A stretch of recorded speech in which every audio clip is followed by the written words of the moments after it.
FIA کے case میں بھی وہ مطلوب ہیں، اور آپ کو پتہ ہے کہ ایک خصوصی عدالت قائم کر دی گئی ہے جو کہ آفیشل سیکرٹ ایکٹ کو دیکھے گی، تو وہ میرے خیال میں ایک کے بعد دوسرا اور دوسرے کے بعد تیسرا کیس وہ گرفتار ہوتے رہیں گے. مجھے نہیں لگتا کہ اتنی جلدی عمران خان باہر آ سکے گا. مجھے نہیں لگتا. جیل کی جو کنڈیشنز ہیں، کیونکہ ابھی مزید 2 دن تو لگ رہا ہے کہ ان کو برداشت کرنی پڑیں گی. It's only a matter of time کہ سسپینڈ تو ہو جائے گی ان کی سزا اس کیس میں، توشہ خانہ والے کیس میں. گرفتاری شاید وہ پھر بھی رہے گی. تو جیل کی جو سچویشن کے حوالے سے کچھ معلومات سامنے آئی ہیں. وہاں پہ سیشن جج نے دورہ بھی کیا اور وہ کس حد تک درست ہیں. وہ CCTV کیمرہ کی باتیں اور دوسرے حالات جو ہیں، وہاں پہ ٹوائلٹ بھی جو ہے وہ CCTV کیمرہ کے زد میں تھے ان کے، جو عمران خان صاحب کے تھے. کیا یہ مطیع اللہ اٹک کے جو جج ہیں، ایڈیشنل سیشن جج شفقت اللہ غالباً ان کا نام ہے، انہوں نے ایک رپورٹ دی تھی. اس کے اوپر آج پنجاب گورنمنٹ سے میں نے رابطہ کیا تھا تاکہ جیل کی صورتحال پتہ چلے. تو مجھے وہاں سے جو بات پتہ لگی اس کے مطابق کہ عمران خان صاحب جو ہیں ان کو ایک تو ایئر کولر بھی دیا گیا ہے، ایگزاسٹ فین بھی ہے. بڑی ڈیٹیل میں آپ کو بتا رہا ہوں. انہوں نے کہا جی میٹرس بھی ہے، بیڈ بھی ہے، ایک ٹیبل اور کرسی بھی دی گئی ہے. ان کو نہانے کے لیے صابن اور شیمپو اور تولیے کی سہولت بھی دی گئی ہے. ایک تھرمس بھی دیا گیا ہے. اخبارات بھی پڑھنے کے لیے دی جاتے ہیں. تو وہ تو اس طرح کی کہانی ہے. لیکن ایٹ دا سیم ٹائم انہوں نے کہا کہ یہ ہفتے کے روز عمران خان صاحب کا جو وارڈ ہے وہ بدل دیا گیا تھا. عمران خان صاحب کے لیے ایک نئی تعمیر کی گئی ہے، باتھ روم، نئی واش روم تعمیر کی گئی ہے جس کی دیواریں 5 فٹ تک اونچی ہیں، اور اس میں کموڈ بھی لگا ہوا ہے اور بیسن بھی ہے، واش بیسن بھی ہے. تو اس طرح کی چیزیں ہیں. اور پانی اور بجلی کا بل تو نہیں دینا ظاہر ہے، آف کورس. وہ تو میں نہیں ہے. حسنات صاحب، سردار لطیف خان کھوسہ صاحب کی غصے کی ایک وجہ یہ بھی تھی کہ آج صبح ایک براڈ شیٹ کمپنی، آپ کو یاد ہے جو جنرل مشرف کے دور میں جس نے معاہدہ کیا تھا کہ جو غیر ملکی ممالک میں اثاثے پڑے ہیں پاکستانی سیاستدانوں کے، شریف خاندان کے ٹو بی پریسائز، تو اس میں جو وہ ٹریس کریں گے اس میں اس کا حصہ ہوگا، جس کے اوپر بعد میں کمیشن بنا جسٹس عظمت سعید شیخ جو پاناما بینچ کے جج بھی تھے. تو انہوں نے یہ رپورٹ دی تھی کہ معاہدہ ہونے کے دوران بھی کافی بے ضابطیاں ہوئی اور کانفلکٹ آف انٹرسٹ بھی تھے لوگوں کے، اور یہ معاہدہ پاکستان کے مفاد کے خلاف تھا. اور اس کے بعد بھی جس طریقے سے سست روی کی گئی تو جس سے پاکستان کو $28 ملین جو ہیں وہ ہرجانے کے طور پہ دینے پڑے آربیٹریشن کے. تو آج وہ مزید والیوم 10 کا مطالبہ کر رہے تھے براڈ شیٹ کے جو وکیل ہیں، جو عمران خان کے بھی وکیل ہیں لطیف کھوسہ صاحب، کہ والیوم 10 بھی کھولا جائے. مگر سپریم کورٹ نے انکار کیا اور کہا کہ آپ کا تو $28 ملین بھی آپ نے لے لیا، آربیٹریشن ختم ہو گئی ہے، تو اب آپ کو والیوم 10 کس لیے چاہیے؟ تو آپ کو لگتا ہے کہ والیوم 10 ابھی بھی اس کی اہمیت ہے؟ اور میرا خیال ہے مطیع اللہ جان صاحب، پہلے بھی اس کی کوئی اہمیت نہیں تھی، اب بھی کوئی اہمیت نہیں ہے. براڈ شیٹ کو میں بھی اس حوالے سے اس کو بھی ان کو یہ ایک ہائپ کریٹ کی گئی کہ جی اس میں کیا کوئی شریف خاندان کے حوالے کے خلاف. ویسے آپ تو ہم بڑے پرانے کورٹ رپورٹرز ہیں، لیکن کچھ معلومات ہیں اس میں، لیکن میوچل لیگل اسسٹنس ہے کے حوالے سے جو کرسپونڈنس تھی مختلف ممالک میں، جو JIT نے، جو پاناما کی JIT نے خط لکھے تھے اور ان کے جوابات، ان کی وہ خطوط اور وہ ساری تفصیلات، وہ ساری چیزیں ہیں، وہ یہ اس وجہ سے ان کو جو ہے وہ کلاسیفائڈ رکھا گیا تھا کہ جی یہ بیرون ممالک ہمارے بہت سے فرینڈلی کنٹریز ہیں، ان کے ساتھ کرسپونڈنس ہے اور یہ چیزیں پبلک. اور اس کا کوئی فالو اپ پھر نہیں ہوا، فالو اپ حکومت بدل گئی، حالات بدل گئے، ہو گیا. لیکن جو اصل پرپس تھا کیپٹل SID کا جو ڈاکومنٹ جس کی بنیاد پہ نواز شریف کو تعیاد نیل کیا گیا، وہ ڈاکومنٹ آ گیا تھا. اس کے علاوہ پھر جو ہے وہ ضرورت نہیں پڑی، مقصد پورا ہو گیا تھا کیونکہ نواز شریف کو اقامہ والے کیس میں ہٹایا گیا تھا. مگر اب یہ جو والیوم 10 کو دوبارہ کھولنے سے انکار کیا ہے، تو اسی آج کی سماعت کے دوران چیف جسٹس اطمن اللہ نے لطیف کھوسہ صاحب کو بار بار ٹوکا جبکہ وہ تقریر انہوں نے شروع کی نا کہ ملک کی دولت لوٹ کے لے گئے سیاستدان اور پاکستان کے عوام کا یہ حق ہے. تو جسٹس اطمن اللہ نے ان کو یاد دلایا کہ آپ اس وقت مفاد عامہ میں یہاں پہ نہیں آئے، آپ ایک غیر ملکی کمپنی کے وکیل ہیں، تو آپ اپنے آپ کو اپنے انسٹرکشنز تک محدود رکھیں. تو آپ کو کیا لگتا ہے کہ سردار صاحب کے جو آج بڑے غصے میں، حالانکہ یہ کمپنی جو تھی یہ پاکستان پہ ہرجانہ اس نے کیا ہوا تھا اور $28 ملین ملے بھی ہیں، تو اور اس وقت براڈ شیٹ نے یہی کہا تھا کہ ان کو نہیں ملا والیوم 10. تو آج لطیف کھوسہ صاحب میرے خیال ہے وہ بھول گئے، وہ نہیں سمجھ آئی ان کو کہ وہ پی ٹی آئی کے وکیل ہیں یا براڈ شیٹ کے. تو وہ انہوں نے جو بات کی کہ جی وہ اس کا جواب بھی پھر جیسے عطر من اللہ نے دیا کہ پاناما کیا تھا, ایک الیکٹڈ پرائم منسٹر کو جو ہے وہ کر گیا اور اس کے حوالے سے جو لوٹے آپ کو اور وہ جو ججمنٹ آئی اور وہ جو کچھ ٹرائل کیا گیا وہ پھر ایمن فیلڈ کی ججمنٹ جیسے عامر فاروق نے ہی اس کو ختم کیا. تو یہ ساری چیزیں آپ کو پتہ ہے حالات کے ساتھ ہوتی ہیں, جب حالات موافق ہوتے ہیں تو ساری چیزیں ریورس ہو جاتی ہیں, جب خلاف ہوں تو پھر عدلیہ بھی جو ہے وہ ایسے ایسے فیصلے کرتی ہے کہ حیران ہو جاتا ہے بندہ. چلیں بہرحال اعجاز سعید صاحب, ایک اور بڑا اہم معاملہ جو چل رہا ہے صدر ہاؤس میں, صدر علوی نے اپنے ماتحت جو ہیں وقار احمد جی سیکٹری جو تھے پرنسپل سیکٹری, ان کو ہٹایا تو انہوں نے اب جواب بھی ہے, خط بھی تحریر کر دیا ہے. اچھا, ان کے خط سے تو بڑا واضح طور پہ لگتا ہے کہ انہوں نے بڑے بروقت جو ہے صدر صاحب کے نام ایک نوٹ تحریر کیا, مگر صدر صاحب اس نوٹ کے اوپر کوئی فیصلہ نہیں کر سکے. اب آپ کو کیا لگ رہا ہے صدر صاحب کے آنے والے دن ایوان صدر میں کیسے گزریں گے؟ کیونکہ ایک کو ہٹا دیا, دوسری خاتون کو نامزد کیا, انہوں نے آنے سے انکار کر دیا, تو کیا حالات چل رہے ہیں ایوان صدر کے ابھی؟ مطلب اگر دیکھا جائے تو صدر عارف علوی کے اوپر تو شروع دن سے پریشر ہے. پریشر اس طرح سے ہے کہ صدر عارف علوی جب صدر بنے تھے تو اس وقت ان کی اپنی جماعت تھی, ان کی اپنی جماعت نے انہیں منتخب کیا تھا صدر. لیکن جب 13 اپریل کو 2022 کو ان کی جماعت کے سربراہ کو برطرف کر دیا گیا, ان کی جماعت مرکز سے بھی اسمبلیوں سے چلی گئی, 2 صوبے بھی ان کے پاس سے چلے گئے, تو ان کے اوپر ایک جسے کہتے ہیں نا اقتدار کے وانوں میں تنہائی تو ہوتی ہے. لیکن ایٹ دی سیم ٹائم انہوں نے ریزسٹ بھی کیا. آپ کو پتہ ہے جو سابق وزیر اعظم تھے شہباز شریف, ان کا حلف نہیں لیا, اور بھی بہت ساری جگہوں پہ قانون سازی میں وہ رکھنا ڈالتے رہے. تو ابھی جو معاملہ یہ ہے کہ ہم نے یہ دیکھا with the passage of time کہ صدر صاحب جو ہے وہ اچھے بچوں کی طرح بھی کام کرنے لگ پڑے تھے. شروع میں انہوں نے بل شل روکنے کی کوشش کی تھی, اور پھر بعد تمام جو بلز ہیں ان کے پر سائن ہو جاتے تھے. ابھی یہ جو واقعہ ہوا ہے اس کے بعد میرا خیال ہے کہ صدر صاحب کے اوپر ایک بار پھر پریشر ہوگا کہ وہ ریزائن کر دیں. آپ کو پتہ ہے کہ حکومتی جو لوگ ہیں ان کی طرف سے انٹرم گورنمنٹ کی طرف سے مجبور ہو جائیں گے آپ کے, میرے خیال میں ٹائم بتائے گا. آپ کسی کو اسیس نہیں کر سکتے کہ کسی کے نرو کتنے اسٹرانگ ہیں یا نہیں ہے.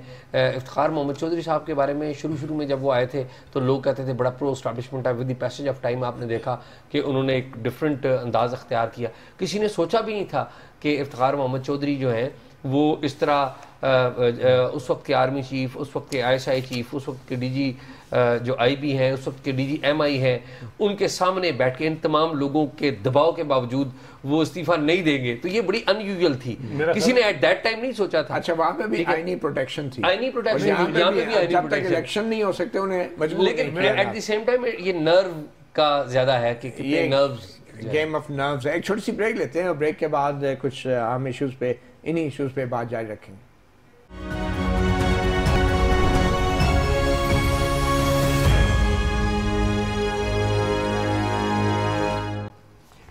Welcome back. صحافی پروگرام میں ہمارے ساتھ اعجاز سید اور حسنات ملک موجود ہیں. اعجاز سید, وقفے سے پہلے جو آپ بات کر رہے تھے ایوان صدر کے حوالے سے, PTI کا بھی اس کے اوپر ایک موقف آیا ہے, اور ان کا یہ کہنا ہے کہ ملکی سیاسی صورتحال اور آرمی ایکٹ اور آفیشیل سیکرٹ ایکٹ میں ترامیم کے مسودہ جات پر صدر مملکت کی ٹویٹ کے بعد کی جو صورتحال ہے اس کو وہ کہہ رہے ہیں کہ صدر مملکت کے خلاف نفرت انگیز حکومتی پروپیگنڈا صدر کو جھکانے اور حقائق کو دھندلانے کی کوشش ہے. آپ کو کیا لگتا ہے اس میں قصوروار کون ہے ویسے؟ متی بھائی, اگر دیکھا جائے تو قصوروار صدر صاحب تو ہیں نا, کہ دیکھیں اگر ان کی جو ٹویٹ ہے اس میں پڑھا جائے تو وہ کنفلکٹنگ ٹویٹ ہے. پہلی لائن وہ یہ کہہ رہے ہیں کہ وہ میں نے دستخط نہیں کیے, میرے دستخط نہیں, میں نے دستخط کیے نہیں, میں نے نہیں کیے, ٹھیک ہے. پھر دوسرے نمبر پہ کہہ رہے ہیں کہ میں اپنے اسٹاف کو یہ کہتا رہا ہوں کہ ان بلوں کو واپس کر دیں. تو جو قانون تو یہ کہتا ہے نا کہ انہیں لکھ کے نوٹ کرنا تھا, نوٹ دے کے واپس بھیجنا تھا, وہ نہیں کیا. یعنی کہ وربلی کہتے رہے, لیٹس پرزیوم کہ ان کی بات مان بھی لے جائے, وہ وربلی کہتے رہے لیکن نوٹ لکھنے کا انہوں نے خود بھی نہیں کہا. تیسری بات یہ ہے کہ وہ پھر لوگوں سے معافی بھی مانگ رہے ہیں کہ یہ قانون بن گیا ہے. تو اگر قانون بن گیا تو آپ تسلیم کر رہے ہیں تو اس کا مطلب ہے یہ قانون ہے. اگر تو صدر صاحب ایک clear to the point position لیتے, وہ یہ کہتے کہ یہ قانون نہیں ہے کیونکہ اس پر میں نے دستخط نہیں کیے, اور وہ کہتے کہ جس نے یہ خبر دی ہے یا یہ نوٹیفائی کیا ہے اس کے خلاف کارروائی FIA تحقیقات کرے, پریس ریلیز ایوان صدر جاری کر دیتا, then it would have been a big thing. تو صدر صاحب میرے خیال میں خود بھی کنفیوژن کا شکار ہیں. ایک طرف وہ کہتے ہیں کہ میں نے نہیں کیے, دوسری طرف وہ کہتے ہیں کہ یہ قانون بن گیا ہے. تو میرے خیال میں صدر صاحب نے ایک واضح پوزیشن نہیں لی. واضح پوزیشن. حسنات, اب قانونی اور آئینی طور پہ اس کا منطقی انجام کیا ہونا چاہیے اس تنازع کا؟ اب یہ تو نہیں ہو سکتا کہ بس لوگ سب کچھ بھول بھال جائیں اور آگے چلیں. یہ بڑا سنگین معاملہ ہے ریاست کے سربراہ کی طرف سے. صدر پاکستان کو یہ انکوائری کرانی چاہیے کہ وہ کہتے ہیں کہ میں نے اپنے جو سٹاف ہے ان کو کہا کہ واپس کریں بل, تو کیوں نہیں کیے؟ پھر یہ ہے کہ بتایا جا رہا ہے کہ ٹویٹ, آپ کی بھی اٹارنی جنرل سے بات ہوئی کہ ٹویٹ کے بعد کل پرسوں شام کو جو ہے یہ بل جو ہے وہ یہ واپس آئے بغیر سائن کے, اور کوئی کورنگ لیٹر نہیں تھا. اور یہ جو نوٹ جن کا ذکر کر رہے ہیں یہ جو وقار احمد صاحب کے میں نے یہ تاریخ کو یہ نوٹ لکھا, وہ نوٹ بھی نہیں ہے, اور وہ نوٹ غائب ہیں یا پھر صدر صاحب نے اپنے پاس رکھ لیے ہیں اور حکومت کو نہیں بھیجے کہ انہوں نے مجھے. وہی میں کہہ رہا ہوں. اب جو آرمی ایکٹ کے امینڈمنٹ کا حوالے سے بل ہے وہ 2 اگست کو گیا, 12 اگست تک تو کم از کم یعنی ٹائم تھا, آپ 7-8 دن کیوں خاموش رہے؟ تو یہ ساری اس میں پالیٹکس رول آؤٹ نہیں کی. اور پھر اس کے بعد جو آفیشیل سیکرٹ ایکٹ ہے وہ 18 اگست تک کا ٹائم تھا, بالکل اس پہ بھی کوئی نوٹ نہیں. بالکل یہی بات ہے. تو یہ بڑا, اور PTI نے ہم نے دیکھا سینیٹ میں واک آؤٹ کیا, حالانکہ وہ ان کو ریزسٹ کرنا چاہیے تھا اس قانون کو, وہاں نہیں کیا, وہاں پالیسی بالکل ڈفرینٹ تھی. حالانکہ نیب لا میں جس طرح PTI کی پالیسی تھی, جیسا صدر پاکستان, یہاں صدر پاکستان کچھ ویٹ کر رہے تھے, کچھ لگتا ہے ان کی کو برگیننگ کی کوشش کی جو نہیں ہوئی, اس کے بعد انہوں نے یہ بات کی. آپ سمجھتے ہیں کہ یہ مس کنڈکٹ ہوا ہے صدر صاحب کی طرف سے اور یہ بریچ ہوا ہے؟ بالکل, میرا خیال ہے کہ ان کو جو کلیئر لائن, اور جو آئین میں لکھا ہے کہ آپ ریکنسیڈر کے حوالے سے آپ باقاعدہ ایک نوٹ لکھتے, اور آپ کو بھی پتا تھا کہ اس وقت نیشنل اسمبلی موجود نہیں ہے تو وہ قانون نہ بن پاتا. اب یہ میٹر آف انٹرپریٹیشن ویسے ہے, اب اس کا آئینی حل کیا ہے؟ آپ صدر کو کیا ہٹا سکتے ہیں؟ ایک تو یہ ہے کہ صدارتی ریفرنس 186 کے تحت سپریم کورٹ میں آئے. صدارتی ریفرنس کی انٹرپریٹیشن کی کیا, یہ اگر ایک سائن نہیں ہوتا تو کیا وہ ایکٹ بن جائے گا یا نہیں؟ نہیں, یہ حکومت کیوں, حکومت تو کہہ رہی ہے بن گیا, اسے کیا ضرورت ہے ایڈوائز کرے پریزیڈنٹ کو؟ دیکھیں پرائم منسٹر کبھی ایڈوائز نہیں کرے گا, پرائم منسٹر کی ایڈوائز کے بغیر صدر کوئی ریفرنس نہیں. لیکن یہ بتائیں کہ صدر پاکستان بھی ریاست کے سربراہ ہیں, ان کی اوپینین ہے کہ وہ سمجھتے ہیں کہ جو بھی ہے ان کی اوپینین آئین کے مطابق ہو سکتی ہے نا, وہ آپ ریفرنس تو نہیں بھیج سکتے. لیکن اس کی انٹرپریٹیشن کچھ وکلاء میں تقسیم ہے, جیسا سلمان راجہ صاحب ہیں, اور میرے خیال میں اس کے معاملے میں یہی ہوگا کہ کوئی اگر سپریم کورٹ پٹیشن ڈال دے, آئی بھی ہے سپریم کورٹ میں, لیکن بات یہ ہے کہ وائریز اب آرٹیکل 8 کے تحت ہی کسی اگر ایکٹ بن گیا تو پھر تو اس کو ہائی کورٹ میں جانا چاہیے, جیسے عامر فاروق صاحب دیکھیں اس کو معاملے کو. تو میرا خیال ہے کہ یہ سپریم کورٹ کے حالات ہیں جس طرح, وہاں ڈائریکٹلی تو اس طرح 184(3) کا میٹر مشکل ہے, چیلنج ہو. لیکن یہ اطلاعات ہیں کہ صدر پاکستان جو ہے کچھ پرائیویٹ وکلاء سے, کل بھی ان کی میٹنگ تھی, پرسوں بھی ہوئی ہے, وہ کچھ سوچ بچار کر رہے ہیں. ویسے اگر انہیں کوئی یہ ایڈوائز کرے کہ آپ سپریم کورٹ آ جائیں تو میرا خیال ہے وہ پھر اپنی امیونٹی کا جو ہے وہ بھی پھر ختم کریں گے. جب اگر ایز اے پٹیشنر وہ سپریم کورٹ میں آتے ہیں تو پھر لوگ سوال کریں گے کہ یہ تو یہ تو فیکچوئل کنٹروورسی ہے. ختم کر چکے ہیں پہلے ایک کیس میں, پارلیمنٹ حملہ کیس میں صدر صاحب خود اپنی امیونٹی چھوڑ چکے. لیکن صدر پٹیشن تو کوئی بھی کر سکتا ہے, وہ PTI کی طرف سے کوئی کر سکتا ہے, کوئی دوسرا وکیل کر سکتا ہے. تو میرے خیال میں صدر کی امیونٹی شاید وہ PTI والے اشارہ کر رہے ہیں. نہیں, صدر اگر آتے ہیں تو پھر فیکچوئل کنٹروورسی ہے, حکومت یہ کہہ سکتی ہے کہ اس پہ کمیشن بنائے کہ یہ جو فیکچولی یہ بات کر رہے ہیں یہ ٹھیک بھی ہے. کمیشن کیا بنائے, اگر فیکچولی اسٹیبلش ہو جاتا ہے یہ غلط ہے تو صدر کو آپ ہٹا تو سکتے نہیں. ہاں, لیکن اس کم از کم اس یہ کیونکہ صدر صرف پارلیمنٹ کے ذریعے, امپیچمنٹ کے ذریعے 2/3 ووٹ کے ساتھ ہٹائے جا سکتے ہیں, اور پارلیمنٹ ہے نہیں. الیکشنز ہوں گے تو پارلیمنٹ آئے گی, اور الیکشن فروری میں ہوں گے تو 6 مہینے تک صدر عارف علوی کی شکل آپ کو پسند ہے یا نہیں, آپ کو 6 مہینے تک اسی طرح برداشت کرنا پڑے گا جس طرح بہت سے لوگ اس نگران حکومت کو برداشت کر رہے ہیں. میرا خیال ہے کہ 6 مہینے کی نوبت نہیں آئے گی. جو حالات بن رہے ہیں صدر صاحب پہ بڑا پریشر آئے گا, اور صدر بظاہر لگ رہا ہے کہ وہ PTI عمران خان صاحب کے جانشین بنیں گے, اور PTI کو جو ہے نا بھاگ دوڑ وہ ان سے بھاگے. آپ کو کیا لگ رہا ہے الیکشن؟ دیکھیں جی, بات یہ ہے کہ PTI کی صدر کا مستقبل, دیکھیں مجھے لگتا ہے کہ صدر کے نروز کا کھیل ہے یہ. اگر صدر کے پاس نروز رہے, کنٹرول میں رہے, تو وہ رہیں گے صدر. اور جہاں تک اسناد بھائی نے کہا کہ وہ پی ٹی آئی کی باغ دوڑ سنبھالیں گے، تو یاد رکھیں پی ٹی آئی کی باغ دوڑ بشرا بی بی سنبھالیں گی. بشرا بی بی میدان میں، ان کے علاوہ کوئی اور سنبھالے گا نہیں. اچھا، یہ آپ نے کیا اندر کی خبر دے رہے ہیں؟ نہیں میں دیکھیں نا، یہ بشرا بی بی کی آپ ایکٹیویٹی دیکھ لیں. آپ کو کسی نے خواب میں آ کے تو نہیں بتایا؟ نہیں مجھے کسی نے خواب میں آ کے نہیں بتایا. یہ تو میں دیکھیں نا، جو واحد بندہ جو عمران خان کے قریب ہے، جو جا کے مل رہا ہے اور میڈیا سے بھی گفتگو جس نے شروع کر دی ہے، وہ بشرا بی بی ہیں. تو وہ میرا نہیں خیال کہ بشرا بی بی کے ہوتے ہوئے عمران خان صاحب بھی کسی اور کی اپروول دیں گے. یہ آپ کا تجزیہ ہے؟ یہ میرا تجزیہ ہے، میری معلومات نہیں. اور کبھی خبر بھی بن سکتی ہے، کبھی خبر بھی بن سکتی ہے. You never know. Most trusted جو ہیں یہ تو وہی ہیں نا. پھر تو آپ کو کیا لگ رہا ہے الیکشنز کے حوالے سے، کیا آپ کو لگ رہا ہے؟ مجھے متی وہ دیکھیں نا، الیکشن کے حوالے سے تو میری ڈے ون سے اوپینین ہماری تھی. 9 ماہ سے ہم کہتے آ رہے تھے کہ الیکشن ٹائم پہ نہیں ہوں گے، وہی ہوا. میری اوپینین یہ ہے، غلط بھی ہو سکتی ہے، اندازہ ہے چونکہ ہم کو نجومی تو نہیں ہے.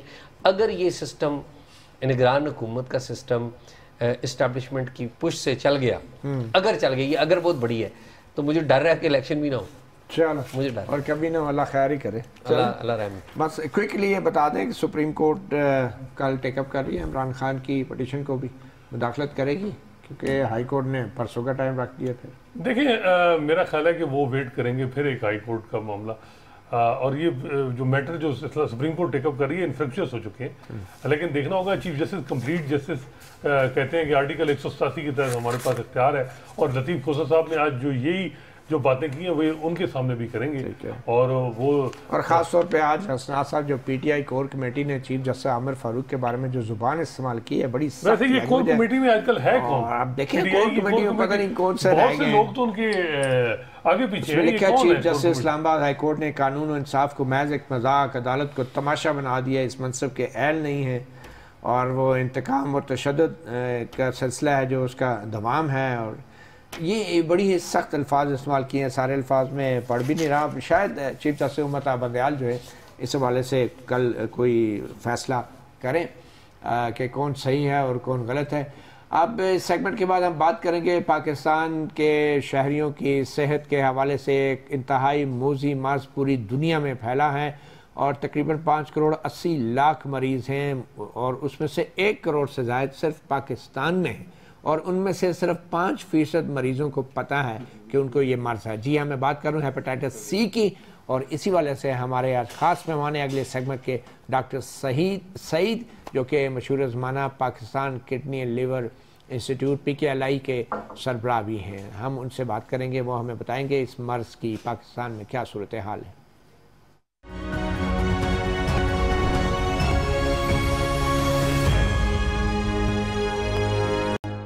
Welcome back. اب ہم بات کریں گے ایک ایسے خطرناک اور موذی مرض کی کہ جو بہت خاموشی سے آپ کی زندگی کو جکڑتا ہے. پاکستان میں روزانہ تقریباً 27,000 اموات اس موذی مرض کی وجہ سے ہوتی ہیں، اور اس کی بڑی وجہ گردوں کا فیلئر، کڈنی فیلئر ہے، کینسر ہے. اس کی وجہ یہ بیماری ہے اور وہ ہے ہیپاٹائٹس سی.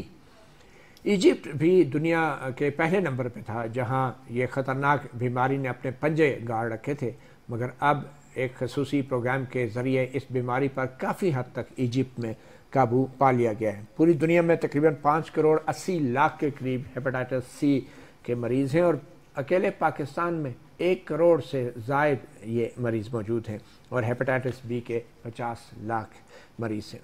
اور حال ہی میں 35 ارب روپے کا ایک PC1 منظور کیا گیا ہے. 5 سالہ منصوبہ ہے نیشنل ہیپاٹائٹس ایلیمینیشن پروگرام جو ہے. اور ایک اور خطرناک بات یہ ہے کہ پورے پاکستان میں تقریباً 5% لوگ جو ہیں ان کی تشخیص ہو سکی ہے کہ ان کو ہیپاٹائٹس سی کا مرض لاحق ہے، جبکہ 95% آبادی کو یہ معلوم ہی نہیں، بلکہ 95% مریضوں کو یہ معلوم نہیں کہ ان کو یہ ہیپاٹائٹس سی کا مرض لاحق ہے. اس لیے علاج تو بہت دیر کی بات ہے، اور سب سے بڑی وجہ اس کی ہمارے ہسپتالوں میں، ہمارے جو مختلف پبلک پلیسز ہیں، حجام کی دکانیں ہیں، وہاں سے ان کو جو استعمال شدہ سرنجز ہوتی ہیں اور دوسرے جو اسٹرلائزڈ جو پروڈکٹس نہیں ہوتے، انجیکشنز کی وجہ سے یہ مرض پھیلتا جا رہا ہے اور خطرناک حد تک پھیل گیا. اور پاکستان اب دنیا میں ٹاپ نمبرز پہ آ رہا ہے اس مرض کی وجہ سے. اسی والے سے ہم نے بات کی. ایک معروف ڈاکٹر جو انتہائی مشنری جذبہ رکھتے ہیں بیماریوں کے خلاف, اور یہ وہ معروف شخصیت ہیں کہ جنہوں نے Pakistan kidney and liver transplant institute Lahore میں جس کی بنیاد رکھی تھی. ڈاکٹر سعید اختر صحافی پروگرام میں آج ہمارے ساتھ موجود ہیں. ڈاکٹر صاحب بہت شکریہ. یہ بڑی ہی خطرناک صورتحال ہے جو ہم دیکھ رہے ہیں. آپ کے خیال میں یہ جو آپ کا پروگرام ہے نیشنل ہیپیٹائٹس ایلیمینیشن پروگرام, یہ کتنے عرصے میں اس کو ایلیمینیٹ کر دے گا؟ آپ کے ٹارگیٹس کیا ہیں اور ایکچوئل سچویشن کیا ہے پاکستان میں؟ دیکھیے پہلے تو یہ کہ یہ ہمارا PKLI اس نے اس کو لانچ کرنے میں بہت ایک میجر رول پلے کیا ہے, لیکن یہ ایک نیشنل پروگرام ہے, یہ کوئی ہمارا اسپیسیفک پروگرام نہیں ہے. اور آئیڈیا یہ ہے کہ نیکسٹ 5 to 10 ایئرز میں ہم میسو اسکریننگ کریں پورے پاکستان میں. اس کے نتیجے میں وہ جو 95% لوگ جو سائلنٹ ڈیزیز کیریئر ہیں اور جو مریض کو اسپریڈ کرنے کے لیے بھی ایک بہت بڑا پول ہے جن سے یہ مرض پھیل رہا ہے, تو اس کو ہم کسی طرح سے ختم کریں. اور اس کا جو سب سے آسان علاج ہے وہ یہ ہے کہ ایک جو اچھی بات ہے ساری چیز میں کہ آج اگر کسی کو لیور میں یہ وائرس گیا تو لیور کو ڈیمیج کر کے بالکل ناکارہ بنانے میں یا اس کو کینسر میں تبدیل کرنے میں اس کو 15 سے 20 سال لگیں گے.